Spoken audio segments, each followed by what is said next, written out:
안녕하세요. 국고처 3부의 권미정입니다. 꼴등의 반전이 시작됐다. 올 초 우리 증시를 말하는 문장을 잃었습니다.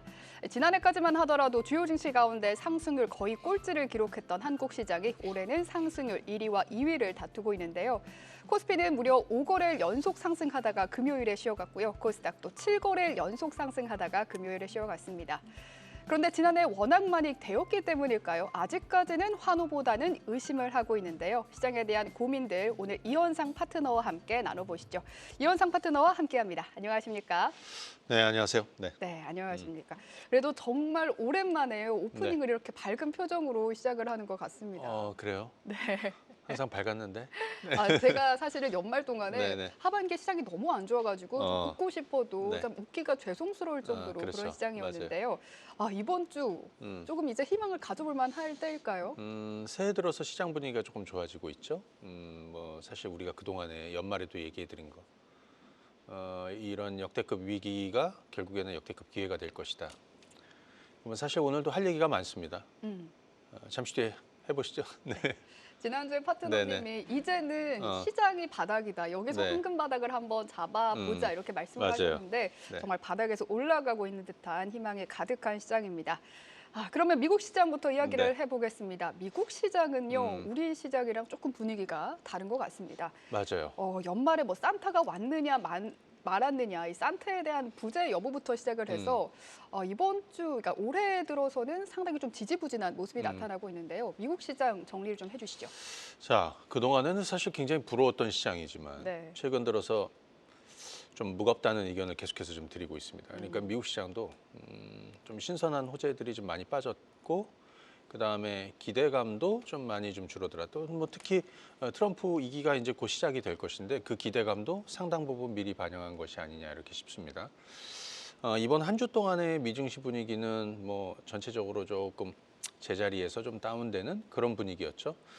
간밤 미증시는 3대 지수 모두 또 큰 폭으로 좀 주저앉았어요. 고용 발표가 있었는데 일단 너무 좋았다. 비농업 고용이 예상이 15만 5천 명? 그런데 25만 5천 명으로 뛰어 올라온 것이 이제 상당한 악재가 됐던 것이죠. 예상보다 정말 많이 너무 많이 올랐다. 올랐네요. 너무 많이 좋았다. 너무 좋다는 거죠. 그나마 좀 다행스러운 부분은 임금 상승률이 예상치를 조금 하회한 거, 뭐 요 정도라고 보여집니다.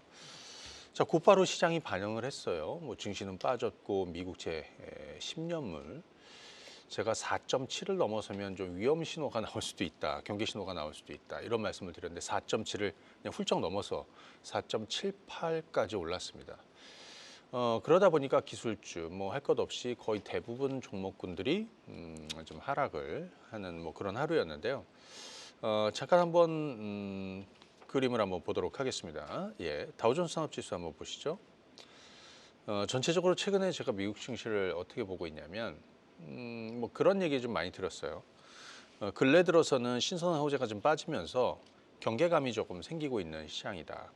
사실 지난 1년을 한번 놓고 보면 2014년에 물론 다우보다는 S&P 500, 나스닥이 좀 더 많이 올랐죠. 다우도 장기간 상승세를 계속 이어가고 있습니다. 이게 뭐 연간으로 여러분들이 놓고 보면요. 2020년부터 수년 동안 계속해서 상승 파동을 이어가고 있는 상황입니다. 그렇기 때문에 여기가 뭐 고점입니다. 뭐 사실 그런 게 큰 의미는 없지만 다만 부담스러운 자리에 오면 이제 좀 눌리기 시작을 하는 거죠. 좀 쉬는 것이죠. 그래서 다우지수 기준으로는 4만 5천 갔다가 지금은 4만 1천 이제 중반 4만 2천 아래로 좀 내려와 있는데 일단 이번 주에 보시면 요거는 조금 부담스러운 게 앞서 지난달에 있었던 저점도 좀 이탈을 하고 있는 상황이기 때문에 추가적으로 좀 더 주저앉을 가능성이 좀 있다. 나스닥 한번 볼까요? 나스닥을 보시게 되면 나스닥은 역시 뭐 지난 2년 동안 이런 상승세를 보였습니다. 그 사이에 미국 주식 하시는 분들은 어마어마한 성과들을 많이 올리셨을 거라고 생각합니다. 그런데 최근 들어서 또 이제 미국 주식이 이제 막 시작하시려는 분들이 또 갑자기 생각이 났네요. 또 그런 분들이 또 있긴 한데 조금 한 템포 늦추는 것도 좋지 않을까 이런 생각이 들어요. 그 잠시 뒤에 한번 얘기를 해보고 자 나스닥도 좀 숨고르기가 있습니다.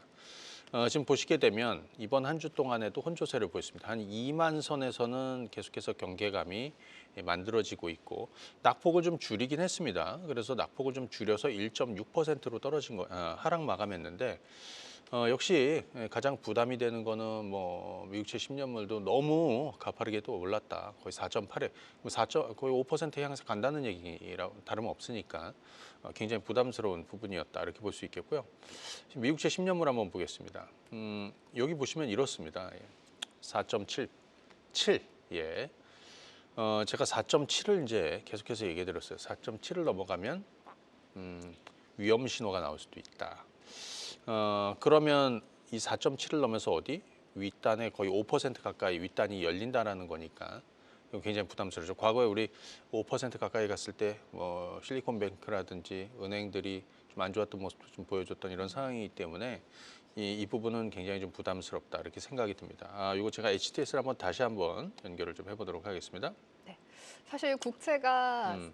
4.69, 뭐 4.68 이렇게 움직일 때만 하더라도 워낙 높다 이렇게 이야기를 했는데 이번 주에는 어제는 간밤에는 4.7%로 훌쩍 뛰어넘어서 뭐 장중에는 4.79 혹은 4.76%까지 오르는 모습이 나타났습니다.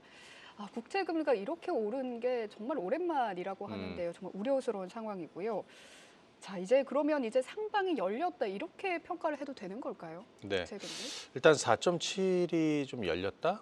그거는 좀 부담스러운 신호라는 말씀을 드렸는데 뭐 5% 단위 좀 기존에 좀 열려 있는 이런 상황이어서 이건 좀 부담스러운 신호로 좀 보시면 좋을 것 같고 또 하나는 제가 드리고 싶은 얘기들 중에 하나는 최근에 이제 미국 증시는 미국 주식 하시는 분들한테 하나 제가 좀 제안을 하나 드리고 싶은 거 하나 있는데 이게 뭐냐면 자 미국 주식 비중 좀 줄여가지고 한국 주식으로 좀 오는 건 어때? 뭐 이런 얘기를 좀 드려보고 싶습니다.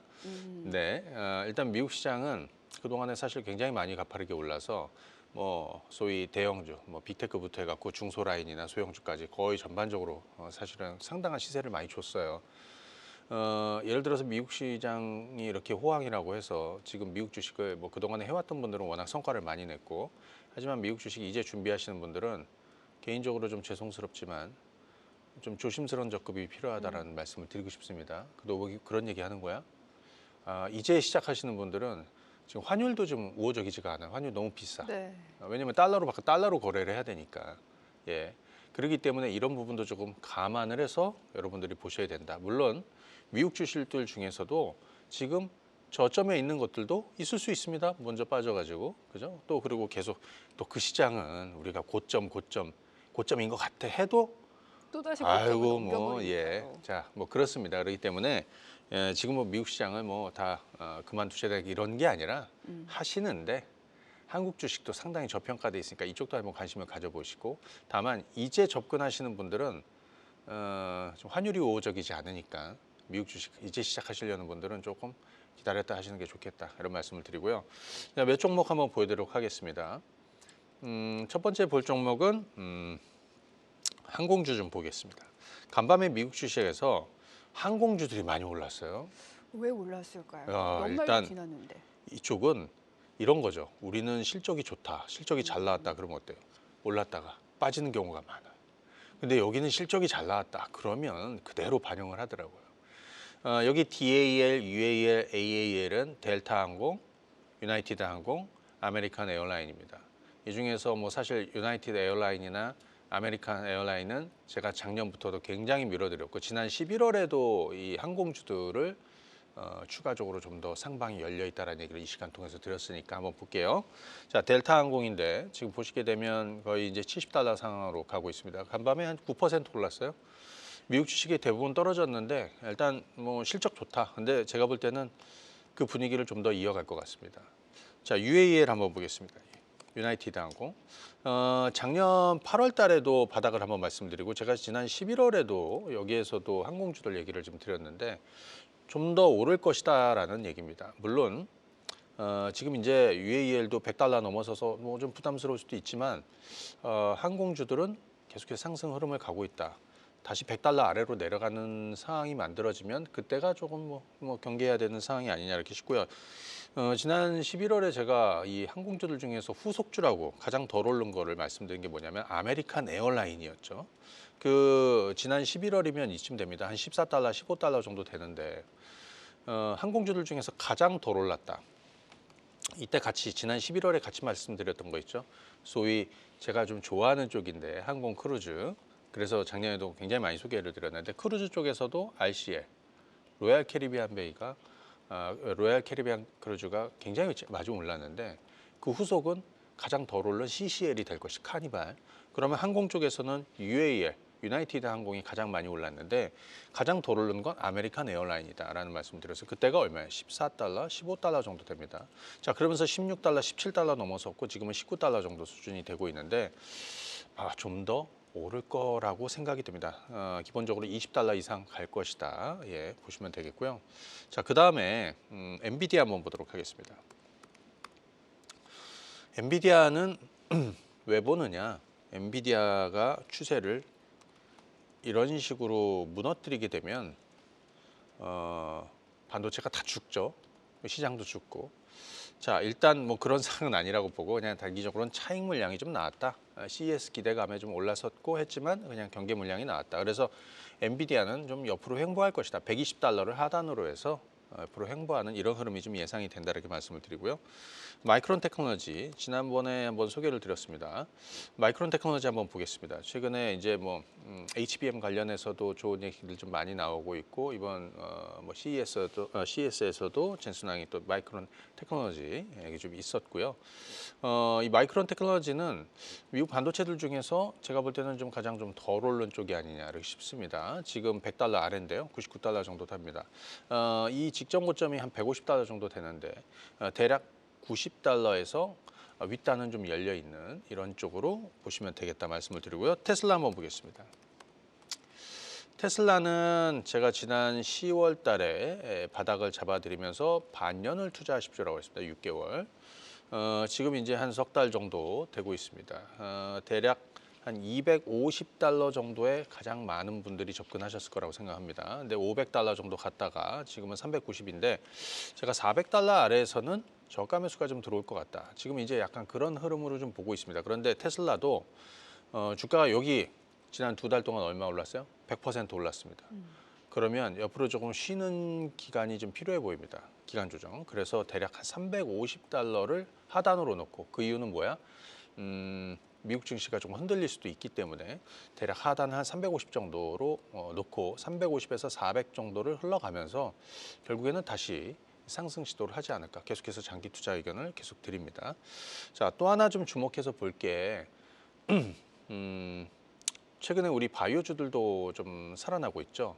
근데 미국 시장 같은 경우에는 미국 헬스케어 또 바이오 뭐 이런 종목군들은 최근에 미리 선조정을 받았어요. 간밤에 미국 증시 많이 빠졌는데 뭐 일라이릴리나 뭐 노보노디스크나 뭐 특별한 호재는 없었는데 그래도 상승으로 반등이 좀 나왔는데 자 이것도 한번 좀 주목해 보시죠.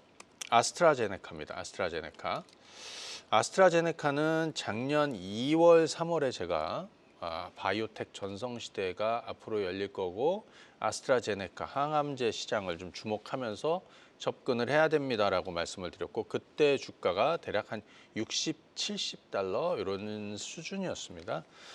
그리고 주가가 좀 올라섰고 최근에는 거의 90달러 수준 가까이 갔다가 지금은 대략 한 60달러 중반 정도에서 머물고 있는데 대략 가격적으로는 60달러 초중반이 저점이지 않나 싶습니다. 그렇다면 지금은 또 아스트라제네카 이쪽에 조금 관심 있게 볼 필요도 있다 이렇게 말씀을 드리고요. 미국 주식은 전반적으로 좀 말씀을 드리면 다소 좀 무거운 시기에 좀 와 있다. 그래서 좀 전에 우리 차트 3대 지수 차트를 봤는데 추가적으로 뭐 반등이 나오더라도 뭐 언제든지 또 반등 나오고 할 수가 있지만 기본적으로 미국장이 조금 이제는 좀 무거울 수도 있는 그런 기간 조정으로 흘러갈 수도 있기 때문에 미국 주식 하시는 분들은 이 부분은 좀 감안해서 당장은 그동안에 많이 올랐던 종목군들에 대해서 뭐 비중을 크게 더 늘려가는 건 좀 맞지는 않는 것 같고 분위기를 좀 볼 필요는 있다 이렇게 말씀을 드리겠습니다. 예. 네. 그러면 한국 시장은 이제는 좀 가볍게 상승으로 계속 움직일지 사실 궁금합니다. 어떻게 보세요? 한국 시장 음. 상당히 매력적이죠. 작년 한 해를 놓고 봤을 때 전 세계 주요 증시 20개 중에서 몇 등? 꼴등. 꼴찌 22. 예. 뒤집어 뭐 그렇게 그냥 뭐 있는 그대로 보면 그만큼 매력이 떨어진 거죠. 하지만 그 매력이 떨어져 있는 시장이 소위 저평가 매력이 생기고 뭔가 구조적인 어떤 불확실성이 좀 해소가 되는 부분이 만들어지고 또 어떤 이제는 저평가돼 있고 성장에 대한 기대감을 다시 가질 수 있는 이런 상황이 된다면 언제든지 한국 시장이 바닥 탈출을 할 수 있다. 이런 부분을 계속해서 연말부터 좀 말씀을 드렸는데 그렇습니다. 뭐 한국 시장 같은 경우에는 이렇게 보시죠. 지난 한 주 동안에 또는 새해 들어서 전체적인 분위기, 그러니까 지난주는 뭐 몇 거래일 안 되니까 하지만 뭐 지금 보시는 것처럼 새해 들어서 증시는 서서히 올라가고 있습니다. 올라가고 있습니다. 여러 가지를 볼 수 있겠지만 한국 증시가 지금 바닥을 탈출하려는 시도가 나오고 있는 것은 분명하다. 이렇게 말씀을 드리고요. 여러 가지 이유가 있겠죠. 뭐 대내외 불확실성이 조금 완화되고 있다. 뭐 사실 뭐 트럼프 2기에 대한 어떤 그런 우려감들 뭐 이런 것들, 그다음에 국내적으로는 환율이 너무 떴었지만 이제는 점차 좀 그 자리에서 좀 고착화되는 이런 부분 시장도 어느 정도 반영하고요. 그다음에 국내 정치 리스크 이게 완화되고 있다라는 것도 상당한 모멘텀이라고 생각합니다. 기대감을 가질 수 있는. 그렇기 때문에 외국인들도 순매수가 최근에 좀 잡히고 있는 이런 상황입니다. 그래서 전체적으로 국내 증시는 제가 올 한 해를 이게 1월이기 때문에 작년 연말에 여러분들에게 말씀을 드렸던 거는 이런 내용이죠. 지금의 어떤 역대급 위기 상황이 결국에는 역대급 기회가 될 것이다. 이런 말씀을 좀 드렸고요.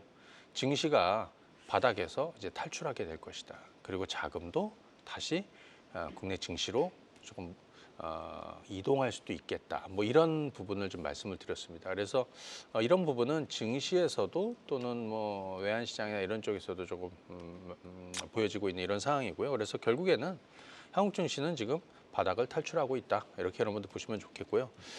코스피 한번 보도록 하겠습니다. 자, 여기 보시게 되면 코스피가 작년 상단이 거의 한 2,900 정도 됩니다. 그죠? 그리고 최근에 저점은 2,400 아래에서 저점을 좀 만들었습니다. 잘 보시게 되면 새해 들어서 지수는 2,400에서 2,500선으로 올라왔습니다. 뭐 이 과정에서 삼성전자나 SK하이닉스도 당연히 역할이 있었고요. 중요한 건 지금 이런 하락 추세선이 이제 서서히 좀 허물고 있는 것이죠. 그래서 바닥은 2,400이나 2,400 아래에서 확인을 했다라고 생각이 들어요. 그래서 이제는 다소 좀 진통이 있더라도 시장이 저점을 어느 정도 좀 만들고 이제 턴어라운드 하는 이런 기대감을 좀 만들 수 있겠다 이렇게 생각이 들고 코스닥 같은 경우도 한번 보시죠.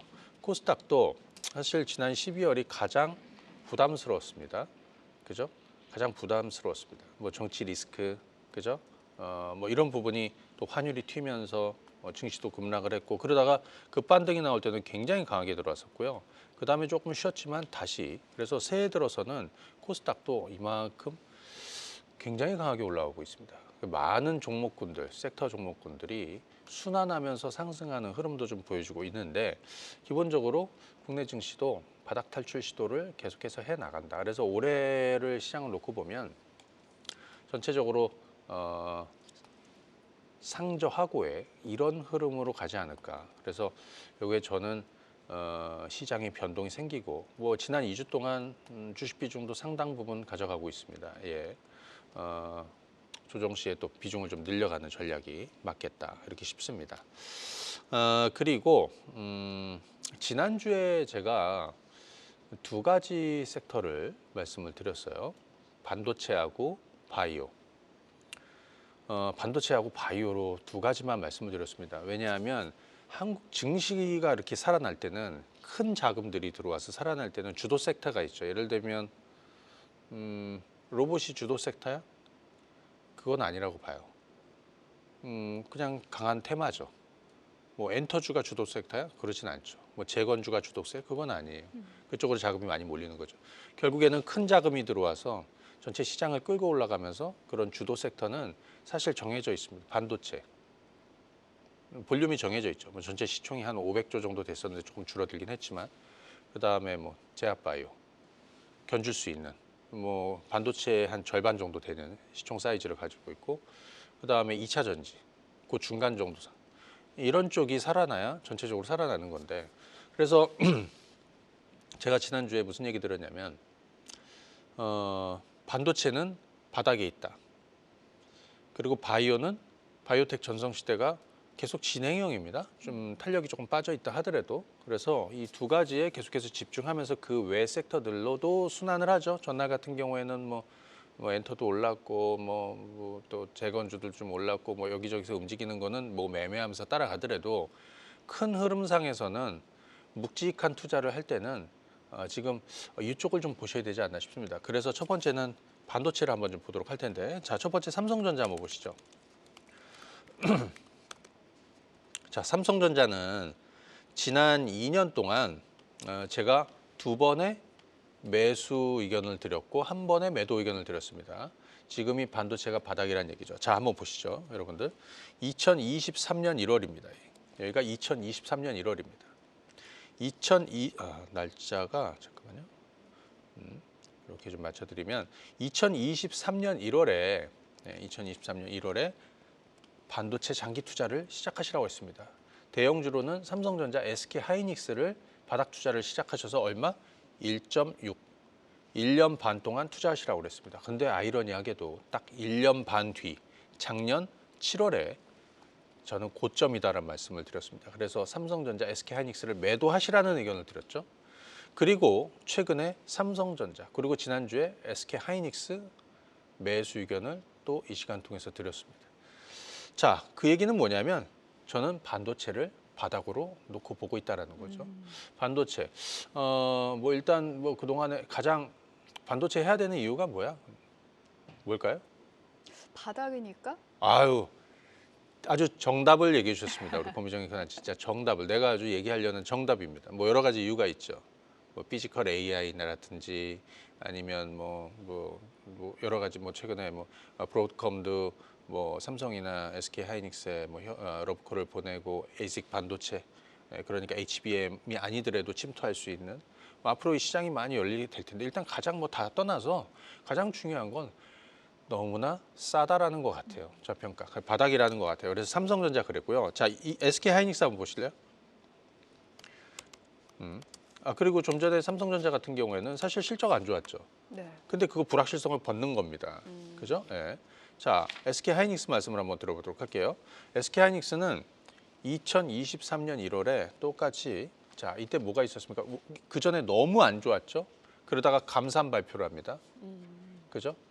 그 전에 마이크론 테크놀로지가 먼저 감산을 발표했지만 그 다음에 SK하이닉스가 2023년 1월에 감산 발표했습니다. 그때가 제가 투자를 시작하시면 됩니다라고 했어요. 언제만큼? 1년 반 동안.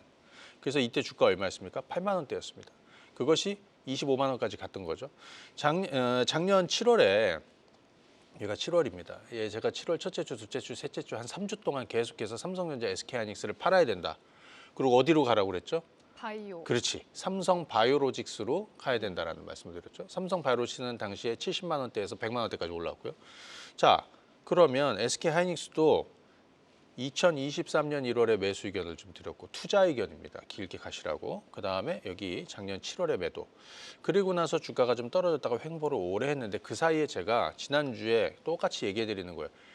SK하이닉스를 매수해야 된다는 의견을 한 번도 드린 적이 없어요. 그런데 지난주 SK하이닉스가 이제 때가 됐다. 그죠? 그리고 월요일 날 또 많이 떴습니다. 그리고 서서히 올라오고 있는데 자, 이거는 이제 시간과의 싸움을 하는 거죠. 그래서 저는 이렇습니다. 지금 SK하이닉스 향으로는 자, 뭐 몇 가지 한번 볼게요. DI가 가장 많이 올랐습니다. 뭐 한미 반도체도 오르고 뭐 최근에 DI 한번 보십시오. 주가 많이 떨어졌다가 DI 오르고 뭐 한미 반도체도 오르고 뭐 했죠. 삼성 향으로 따져 보면 뭐 이오테크닉스라든지 지난주에 제가 소개드렸던 테크윙. 이건 테크윙입니다.